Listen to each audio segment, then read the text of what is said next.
ನಮ್ಮ ಜೊತೆಗೆ MLC ಸರವಣ ಅವರು ದೂರವಾಣಿ ಸಂಪರ್ಕದಲ್ಲಿದ್ದಾರೆ. ಸರ್ ನಮಸ್ಕಾರ. ನಮಸ್ತೆ ಮೇಡಮ್. ಈ ಆಡಿಯೋ ಕೇಳಿಸ್ಕೊಂಡ್ರಿ ಅಂತ ಅನ್ಕೊಳ್ತೀನಿ. ಏನ್ ಹೇಳ್ತೀರಿ? ನಿಮ್ಮ ರಿಯಾಕ್ಷನ್ ಏನು? ಮೊದಲನೇದಾಗಿ ದೇವೇಗೌಡರು ಸಾಹೇಬ್ರನ್ನ ಮತ್ತೆ ದೇವೇಗೌಡರ ಕುಟುಂಬದವ್ರನ್ನ ಯಾವ ತರ ಒಂದು ಷಡ್ಯಂತ್ರ ಮಾಡಬೇಕು, ಯಾವ ತರ ಅವರ ಒಂದು ಕಲಂಕರಹಿತ ರಾಜಕಾರಣಿ ರಾಷ್ಟ್ರದಲ್ಲಿ ಸನ್ಮಾನ್ಯ ದೇವೇಗೌಡರು ಅಂತೇಳಿ 65 ವರ್ಷಗಳಿಂದ ಜನ ಅವ್ರನ್ನ ನೋಡ್ತಾ ಇದ್ದಾರೆ. ಅವ್ರ ಮೇಲೆ ಈ ತರ ಒಂದು ಅವರ ಒಂದು ಸಾವಿನ ಬಯಸುವಂತ ಒಂದು ರಾಜಕಾರಣ ಈ ಕೀಳ್ಮಟ್ಟಕ್ಕೆ ಹೋಗ್ಬೇಕಾಯ್ತಾ ಅನ್ನೋದು ನಿಜವಾಗ್ಲೂ ಬಹಳ ನೋವಿನ ಸಂಗತಿ. ನಿನ್ನೆ ತಾನೇ ಅವ್ರ ಹುಟ್ಟಿದಬ್ಬವನ್ನ 92ನೇ ಹುಟ್ಟಿದಬ್ಬವನ್ನ ಆಚರಣೆ ಮಾಡ್ಕೊಂಡು ನಾವೆಲ್ಲ ಕೂಡ ಶುಭಾರೈಕೆ ಹೇಳಲಿಕ್ಕೆ ಮನೆಗೆ ಹೋಗಿದ್ರ ಸಂದರ್ಭದಲ್ಲಿ ಕೂಡ ದೇವೇಗೌಡರು ಸಾಹೇಬರು ಬಹಳ ನೋವಿನಿಂದ ಬೇಸರವನ್ನ ವ್ಯಕ್ತಪಡಿಸಿದ್ದಾರೆ.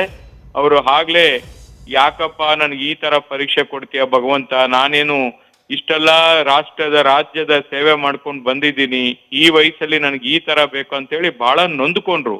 ಇವತ್ತು ಈ ಕಾಂಗ್ರೆಸ್ ಸರ್ಕಾರ, ಕಾಂಗ್ರೆಸ್ನ ನಾಯಕರುಗಳು ಈ ತರ ಒಂದು ದೇವೇಗೌಡರನ್ನ ವೈಯಕ್ತಿಕವಾಗಿ ಅವ್ರಿಗೆ ಇಷ್ಟು ವರ್ಷಗಳ ನಂತರ ಇಷ್ಟು ದೊಡ್ಡ ಮಟ್ಟದಲ್ಲಿ ಒಂದು ಕಲಂಕ ತರಬೇಕು, ಅವ್ರಿಗೆ ಕೆಟ್ಟ ಹೆಸರು ತರಬೇಕು ಅಂತ ಹೇಳಿ ಹೊರಟಿರತಕ್ಕಂಥದನ್ನ ನೋಡಿದ್ರೆ ನಿಜವಾಗ್ಲೂ ಇಂಥ ಒಂದು ಚುನಾವಣೆಗೋಸ್ಕರ ಈ ತರ ಒಂದು ಕೀಳ್ಮಟ್ಟದ ರಾಜಕಾರಣ ಮಾಡ್ಬೇಕಾದ್ರೆ ಅವಶ್ಯಕತೆ ಇತ್ತ ಕಾಂಗ್ರೆಸ್ನವ್ರಿಗಂತೇಳಿ ಜನ ಪ್ರಶ್ನೆ ಮಾಡ್ತಾರೆ.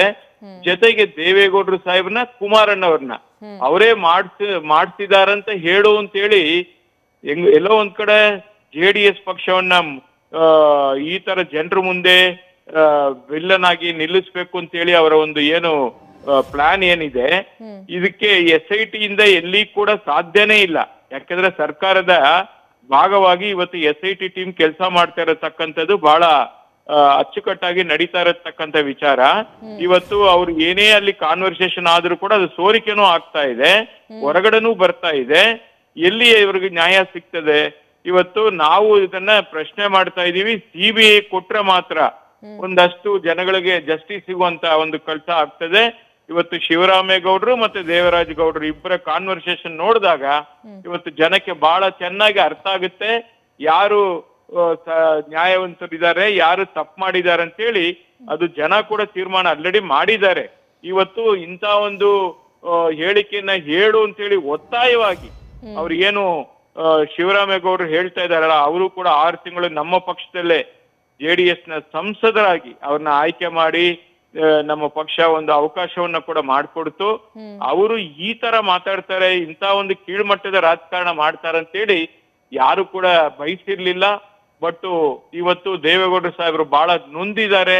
ಅವರು ಕೂಡ ನಿನ್ನ ಮೊದಲನೇ ರಿಯಾಕ್ಷನ್ ಕೂಡ ಕೊಟ್ಟಿದ್ದಾರೆ. ಹುಟ್ಟಿದಬ್ಬ ದಿನ ತಾವು ಕೂಡ ಅದನ್ನ ಪ್ರಸಾರ ಮಾಡಿದಿರಿ, ಅದನ್ನ ಕೂಡ ನಾವು ನೋಡಿದೀವಿ.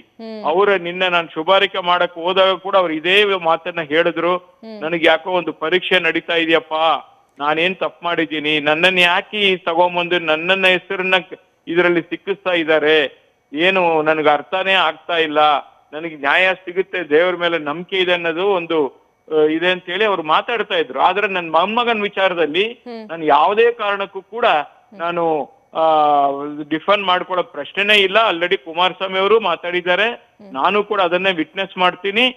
ಅವ್ರಿಗೆ ಶಿಕ್ಷೆ ಆಗ್ಲಿ, ಕಾನೂನು ವ್ಯಾಪ್ತಿಯಲ್ಲಿ ಈ ನೆಲಗಟ್ಟಲ್ಲಿ ಇರತಕ್ಕಂಥ ಏನಾಗ್ಬೇಕೋ ಅದು ಆಗ್ಲಿ ಅಂತ ಕೂಡ ಅವ್ರು ಹೇಳ್ಕೊಂಡಿರತಕ್ಕಂಥ ವಿಚಾರವನ್ನ ನಾನು ಅಲ್ಲೇ ಗಮನಿಸಿದ್ದೀನಿ. ಬಟ್ ಇಂಥ ದೇವೇಗೌಡರಿಗೆ ಅವರ ಸಾವಿನ ಬಗ್ಗೆ ಮಾತಾಡ್ತಾರಲ್ಲ, ಇವ್ರಿಗೆ ಯಾವ ನೈತಿಕತೆ ಇದೆ, ಇವ್ರು ಎಂತ ಒಂದು ಕುತಂತ್ರ ರಾಜಕಾರಣ ಮಾಡ್ತಾರೆ ಅನ್ನೋದನ್ನ ನನಗೆ ಬಹಳ ಬೇಸರದ ಸಂಗತಿ ಅಂತ ಹೇಳಲಿಕ್ಕೆ ಈ ಸಂದರ್ಭದಲ್ಲಿ ಬಯಸ್ತಾ ಇದ್ದೀನಿ. ಮತ್ತೆ ಇದು ಯಾವುದೇ ಕಾರಣಕ್ಕೂ ಕೂಡ ಇವತ್ತು ಈ SIT ಮೇಲೆ ನಂಬಿಕೆಯನ್ನ ಕಳ್ಕೊಂಡಿದೀವಿ. ಇವತ್ತು ನ್ಯಾಯಬದ್ಧವಾಗಿ ತನಿಖೆ ನಡೀತಾ ಇಲ್ಲ. ಯಾರು ರೇವಣ್ಣ ಅವರಿರ್ಲಿ ಮತ್ತೆ ಬೇರೆಯವರಿರ್ಲಿ ಅವ್ರಿಗೆಲ್ಲ ಕೂಡ ನ್ಯಾಯ ಸಿಗುವಂತ ಒಂದು ಕೆಲಸ ಆಗ್ಬೇಕಾಗ್ತಾ ಇದೆ. ಇವತ್ತು ಯಾರು ತಪ್ಪು ಮಾಡಿದಾರೆ ಅವ್ರಿಗೆ ಶಿಕ್ಷೆ ಆಗ್ಲಿ, ನಾನು ಬೇಡ ಅಂತ ಹೇಳಲ್ಲ. ನಾನು ಕೂಡ ಒಬ್ಬ ಜನಪ್ರತಿನಿಧಿಯಾಗಿ ಈ ರಾಜ್ಯದ ಜನ ಏನ್ ಬಯಸ್ತಾ ಇದ್ದಾರೆ, ಜನ ಏನ್ ಮಾತನಾಡ್ತಾ ಇದ್ದಾರೆ ಅದ್ರ ಬಗ್ಗೆ ನಾನು ಹೇಳಲೇಬೇಕಾಗ್ತದೆ. CBI ತನಿಖೆ ಕೊಡ್ಲೇಬೇಕಾಗ್ತದೆ. ಎರಡನೇದಾಗಿ ಇಂಥ ಒಂದು ಸಂಸದರಾಗಿದ್ದಿರತಕ್ಕಂಥವ್ರ ಬಾಯಲ್ಲಿ ಇಂಥ ಕೆಟ್ಟ ಪದಗಳನ್ನ ಯಾರು ಕೂಡ ಬಯಸಿರ್ಲಿಲ್ಲ. ದೇವೇಗೌಡರು ಸಾಹೇಬರು ಇನ್ನೂ ಒಂದು ಅವನು ಅಷ್ಟು ವರ್ಷ ಈ ರಾಷ್ಟ್ರಕ್ಕೆ ರಾಜ್ಯಕ್ಕೆ ಮಾರ್ಗದರ್ಶನವನ್ನ ಕೊಡಬೇಕು. ಈ ರಾಜ್ಯದ ಜನ ಕೂಡ ಅದನ್ನ ನೋಡ್ತಾರೆ ಅನ್ನೋದನ್ನ ಬಹಳ ಗಂಭೀರವಾಗಿ ಹೇಳಲಿಕ್ಕೆ ಬಯಸ್ತಾ ಇದ್ದೀನಿ. ಬಟ್ ದೇವೇಗೌಡರಿಗೆ ಸಾಹೇಬರಿಗೆ ಬಹಳಷ್ಟು ಅನುಭವ ಇದೆ, ಅವರು ತಾಳ್ಮೆ ಇದೆ, ಅವ್ರಿಗೆ ಈ ವಿಚಾರದಲ್ಲಿ ಕಾನೂನು ಮತ್ತು ಏನು ನಡಿಬೇಕು ಅನ್ನೋದನ್ನ ಕೂಡ ಅವ್ರು ತೀರ್ಮಾನ ಮಾಡಿದ್ದಾರೆ.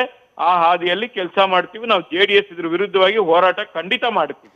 ಶರವಣ ಅವರೇ, ಈ ಆಡಿಯೋಗಳೆಲ್ಲ ನೋಡ್ತಾ ಇದ್ರಿ ಅಥವಾ ಕೇಳಿಸ್ಕೊಳ್ತಾ ಇದ್ರೆ ಈ ಪ್ರಕರಣದಲ್ಲಿ ಅಂದ್ರೆ ಈ ಪೆನ್ಡ್ರೈವ್ ಪ್ರಕರಣದಲ್ಲಿ, ಪೆನ್ಡ್ರೈವ್ ಹಂಚಿಕೆಯಲ್ಲಿ ಕುಮಾರಸ್ವಾಮಿ ಅವ್ರನ್ನ ಸಿಲುಕಿಸುವಂತ ಪ್ರಯತ್ನ ಅಥವಾ ಷಡ್ಯಂತ್ರ ನಡೆದಿದೆಯಾ ಅಂತ ಅನ್ಸುತ್ತಾ?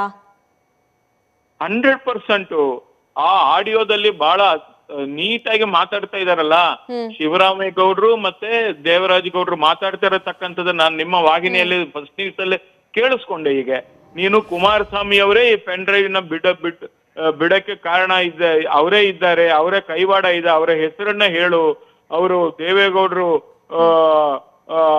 ಇಷ್ಟೆಲ್ಲ ಸಹಿಸ್ಕೊಂಡು ಇನ್ನೂ ಕೂಡ ಜೀವಂತವಾಗಿ ಇದ್ದಾರಲ್ಲ ಅಂತ ಹೇಳಿ ಎಲ್ಲಾ ಮಾತಾಡಿದಾಗ ಇದು ಯಾವ ತರ ಷಡ್ಯಂತ್ರ ನಡೀತಾ ಇರೋದ್ರ ಬಗ್ಗೆ ಗೊತ್ತಾಗ್ತಾ ಇದೆಯಲ್ಲ. ಸರಿ, ಇದೆಲ್ಲ ಕೇಳಿಸ್ಕೊಂಡ JDS ಪಕ್ಷದ ನೆಕ್ಸ್ಟ್ ಸ್ಟ್ಯಾಂಡ್ ಏನು ಹಾಗಾದ್ರೆ?